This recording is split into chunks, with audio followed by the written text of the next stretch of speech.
I just got done seeing Super Mario Brothers Galaxy movie. I think that's the title of it. I did my classic. It was getting bad reviews, so I drove down to Nashville and saw it in 4DX. I think the last 4DX movie I went and saw was the last Jurassic World movie. In hopes that maybe it would increase the things that I liked about the movie. I will say the 4DX was fine. Really has nothing to do with the film overall. This film, I feel the same as I did with the first film. I have some disappointment, but I do think the critics are a little harsh on it. Let's go through the positives first. Visually, it is stunning. Just like the first film, it is a stunning achievement for Illumination. The animation is spectacular. Music and sound, also stellar. The way that they use classic Mario and Nintendo themes throughout the movie to make like really great scores and sound effects. It's awesome. It is freaking awesome. There's a lot of Easter eggs and nostalgia and callbacks to things, and I'm not gonna lie, there is some of it that is really cool.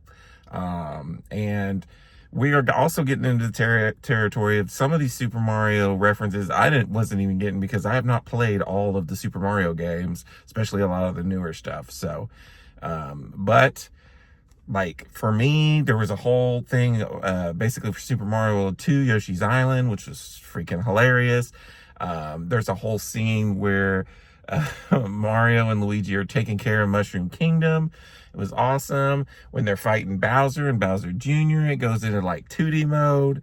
It's really cool. There's a whole scene involving another character that I won't spoil, but is also awesome. So there are a lot of really cool Easter eggs and scenes in this movie. Now to get into the not so positive, once again, the story is very lacking in this film. There's not much of a story. I mean, the first half of the movie, it's just people looking for other people. You got like Mario and Luigi are looking for Peach. Peach is looking for Rosalina. Rosalina, I done forgot what she was even doing. And then like the end of the movie, it just kind of, we just have a big battle and then it was over. Like there's no story here, just like in the first one. There's a couple end credit scenes. I will say some things that if you're going into like super excited about, like I really liked Bowser's song in the first film. There's no song in this one, which is kind of disappointing. There's some characters that were pretty important in the first film that just make basically just a little cameo, probably because we had to fit 50 more characters in this movie.